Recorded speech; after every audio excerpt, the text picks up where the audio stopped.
বিজ্ঞাপন? হ্যাঁ বুঝতে পারলাম না, বলুন। কিসের বিজ্ঞাপন? হ্যাঁ, কোনো বিজ্ঞাপন দেখে কল করেছিলেন না মানিরত্নমের জন্য? ও মানিরত্নম তো কিসের বিজ্ঞাপন আসছে? হ্যাঁ বলুন। কি বলবো? হ্যাঁ, কি সমস্যা নিয়ে কল করেছিলেন? কি সমস্যা হচ্ছে বাড়িতে? সমস্যা সমস্যা শুনতে পেতে গেলে একটু রেসপন্স করবেন ম্যাম, শুনতে পাচ্ছি না আপনি কি বলছেন, বলুন। শুনতে পাচ্ছ না? হ্যাঁ, শুনতে পাচ্ছেন আমার কথা ঠিক করে? হ্যাঁ পাচ্ছি তো। হ্যাঁ, বাড়িতে কি সমস্যা হচ্ছে? বাড়িতে কোনো সমস্যা নাই। আপনি যোগাযোগ করেছিলেন তো এই নাম্বারটাতে? শুধু কি সমস্যা নিয়ে যোগাযোগ করেছিলেন? কবে? আমি ভুলে গেছি।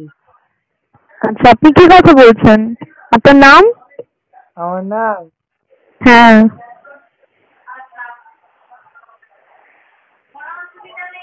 শুনে কি কাজ? আপনার নাম লিপিকা? হ্যাঁ লিপিকা ম্যাম কথা বলছেন তো? আপনি মানিরত্নমের জন্য কল করেছিলেন টিভিতে বিজ্ঞাপন দেখে? হ্যাঁ। তো কি সমস্যা চলছে বাড়িতে? লিপিকাকে? মানি শুনতে পাচ্ছেন আপনি আমার কথা? হ্যাঁ শুনতে পাচ্ছি তো। হ্যাঁ, তো মানিরত্নমের জন্য আপনি কল করেছিলেন তাই তো? হ্যাঁ। তো বাড়িতে কি সমস্যা চলছে? আমার লিপিকাটা কি আবার? আপনি আমার কথা শুনতে পাচ্ছেন না? হ্যাঁ পাচ্ছি তো। তো কি সমস্যা চলছে সেটা যদি বলতেন তাহলে সুবিধা হতো।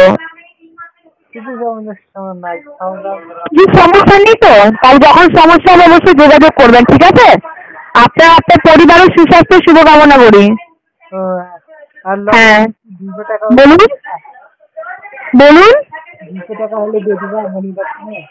200 টাকা হলে? 200 টাকা না কত টাকা? কত টাকা জিজ্ঞেস করছেন মানিরত্নে? 5200 টাকা। হার্ট অ্যাটাক করে মারবে। আচ্ছা, বাড়িতে যে সমস্যা চলছে তার থেকে কি এটা টাকাটা বেশি? হ্যাঁ টাকাটা বেশি। টাকাটা বাড়ির সমস্যার থেকে বেশি। আচ্ছা, ঠিক আছে, যদি প্রয়োজন হয় অবশ্যই জানাবেন, ঠিক আছে?